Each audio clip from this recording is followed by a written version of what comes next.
कमाने वाला नहीं है। आज हम ईद मनाएंगे तो हज़ारों की तादाद में कपड़ा पसंद करेंगे, बढ़िया से बढ़िया कपड़ा पहनेंगे, और हमारे पड़ोस में अगर कोई गरीब रहता है उसके बारे में हम नहीं सोचते हैं। हमें सोचना चाहिए। उसमें कोई हिंदू कोई मुसलमान नहीं है। ये हमारा पैगाम है कि चाहे वो हिंदू हो, चाहे वो मुसलमान हो, चाहे वो किसी भी जाति का हो, हम सारे जातियों को लेके चलने वाले हैं, सारे जातियों को लेके चलेंगे। सर अपना परिचय दिए। मैं हाजी नाहिद गनी, समाज सेवी। सर इस पाक माह रमज़ान में आपने जो सबसे बेहतरीन काम क्या कहना चाहेंगे इसके बारे में? देखिए, सबसे पहले तो मैं सच्ची बात जनता की आवाज़ जो आपका चैनल है उसके माध्यम से पूरे आलम इस्लाम के मुसलमानों को रमज़ान की मुबारकबाद देता हूँ और दिल की गहराइयों से दुआ करता हूँ कि ये माह रमज़ान जैसा हम लोगों का गुज़र रहा है और जैसा माह रमज़ान की जो फजीलतें हैं, सारी फजीलतों से हम लोग जो आरास्ता और पैरास्ता हो रहे हैं, बहुत खुशी की बात है। ऐसे ही रमज़ान हम लोगों का हर साल का गुज़रे और बिलखुसूस ये जो रमज़ान का महीना है, हम दुआ करते हैं कि हम सब लोगों को ऐसे ही रमज़ान के महीने में ऐसी दुआएं हम लोग करें जो हिंदुस्तान की जो बदहाली है और हिंदुस्तान में जो जगह जगह फितना और फसाद के जो जाल बिछाए जा रहे हैं, तो अल्लाह से दुआ है कि अल्लाह ताला हम सबको इस रमज़ान के माह मुबारक महीने के सदक़े में हम सब की हिफाजत फरमाए। और आपने एक सवाल किया कि आप जो रमज़ान के महीने में आप जो ज़कात की रकम से और सदक़ात के रकम से दिगर जो सामग्री जो बांटते हैं या देते हैं, देखिए ये सब चीज़ें जो है चैनल में चलाने की नहीं होती हैं और ये सब चीज़ें जो हैं जनता में जो मतलब कुछ चीज़ों में एक भ्रम फैलता है कि ये लोग जो है सामान बांटते हैं, ज़कात देते हैं, फितरात देते हैं, तो ये लोग वीडियो चैनल बना के मीडिया पे चलाते हैं। देखिए, हमारा मकसद वो नहीं है कि दिखाना है। देखिए, ये काम बरसों से हम करते चले आए हैं और अब भी कर रहे हैं। ऐसा नहीं है कि आज हम लोग राजनीति में हैं तो आज हम लोग कर रहे हैं, कल हम लोग नहीं कर रहे थे। ये चैनल पे चलाने का एक जो सिलसिला है, तो ये सिलसिला नहीं है, बल्कि ये बहुत अच्छा एक रास्ता है। क्योंकि देखिए, सच्ची बात जनता की आवाज़ जैसा नाम है और उसी तरह से आपने हर आवाज़ को लोगों तक जो पहुंचाया, तो ये आपकी समझ लीजिए कि एक जमा मर्दी है। क्योंकि इन चीज़ों को जब लोगों तक हम और आप पहुंचाते हैं तो एक पैगाम जाता है। ये इससे जो है एक हौसला बुलंद होता है लोगों में।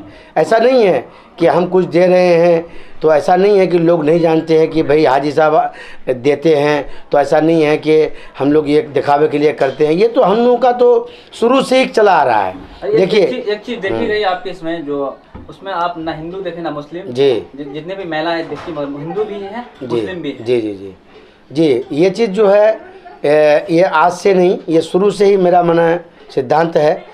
आपको मैं एक बात बता दूं कि मैं जो काम करता हूं, मेरा काम है लोगों को रोज़गार दिलाना, जो मेरा मेन काम है। राजनीति के लिए तो मैं एक सेवी हूं, राजनीति से मुझे कोई लालच नहीं है, मैं सिर्फ सेवा के लिए राजनीति से जुड़ा हूं। असल जो मेरा काम है वो लोगों को रोज़गार दिलाना है। विदेशों में हम जो रोज़गार देते हैं, यकीन मानिएगा कि एक कंपनी में मैं गया एग्रीमेंट करने के लिए, तो कंपनी वाला मुझसे 1 घंटे तक बहस किया। आज इस बात को मैं सच्ची बात जनता की आवाज़ के चैनल के माध्यम से, असद रब्बानी साहब के माध्यम से मैं इस बात को पहुंचाना चाहता हूं। 1 घंटे तक मुझसे बहस किया कि भाई आपका जो भी एग्रीमेंट आता है, हाँ, या जो भी एग्रीमेंट आप करते हैं, इसमें सारे जातियों के लिस्ट में नाम आप क्यों डालते हैं, इसकी क्या वजह है? भाई आप हिंदुस्तानी हैं, कोई ऐसा हिंदुस्तानी नहीं है जो वीज़ा लेता है तो वो ये प्रतिबंध लगाता हो। लेकिन मैं आपको बताऊं, मैं जब भी वीज़ा लेता हूं तो मैं जितना मुसलमानों के लिए लेता हूं, मैं अपने हिंदू भाइयों के लिए भी लेता हूं। उसमें क्रिश्चियन भी आते हैं, उसमें सिख भी आते हैं, उसमें वो जाति आते हैं जो सबसे पिछड़ी हुई जाति हमारे यहाँ की है। जैसे अत्यंत पिछड़ी में जितनी भी जातें आती हैं उन सारे लोगों के लिए भी मैं वीज़ा लेता हूँ। और कुछ दिन पहले, कुछ ज़माने पहले की बात है, वो लोग सोच रहे थे कि भाई हम लोग विदेश कैसे जाएंगे, हम लोग नीची जाति के लोग हैं। हम लोगों ने उनको आगे बढ़ाया, उनको हौसला दी। आज वो लोग अपने दिल से हिम्मत बांध के जाते हैं और कमा के घर आते हैं, मैंने ये देखा है। तो इसीलिए मैं जो ये सामान देता हूँ गरीबों में, तो इसमें कोई हिंदू कोई मुस्लिम नहीं, ये देखता हूँ कि भाई एक इंसान है जो मजबूर है, जिसका कोई सहारा नहीं है, जो बेसहारा है, जो बेवा है, जिसका कोई घर में कमाने वाला नहीं है। आज हम ईद मनाएंगे तो हज़ारों की तादाद में, हज़ारों के भीड़ में जाके बढ़िया से बढ़िया कपड़ा पसंद करेंगे, बढ़िया से बढ़िया कपड़ा पहनेंगे। और हमारे पड़ोस में अगर कोई गरीब रहता है उसके बारे में हम नहीं सोचते हैं, हमें सोचना चाहिए। उसमें कोई हिंदू कोई मुसलमान नहीं है। ये हमारा पैगाम है कि चाहे वो हिंदू हो, चाहे वो मुसलमान हो, चाहे वो किसी भी जाति का हो, हम सारे जातियों को लेके चलने वाले हैं, सारे जातियों को लेके चलेंगे। और जो भी हम बांटते हैं सारे लोगों को, हमने इससे पहले जब भी जो कुछ भी बांटा है हमने हिंदू मुसलमान सारे भाइयों को उसमें शामिल किया है, सबको हम देते हैं। और ये शुरू से मेरा सिद्धांत है। उसमें ये ज़रूरी नहीं है कि कपड़ा ही है। ठंडी के मौसम में हम लोगों ने कम्बल बांटा गरीबों में। गर्मी के मौसम में, अभी जैसे गर्मी का मौसम आया है, ईद आ गया, तो हम लोग जो है मतलब ये कि कपड़ा तकसीम किए।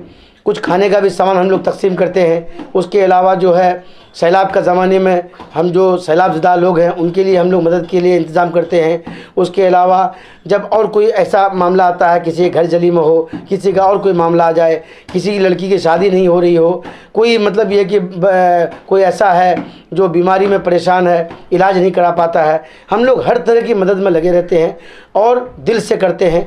और ये सिलसिला मेरा आज का नहीं है, शुरू से ही मैं करता हूँ।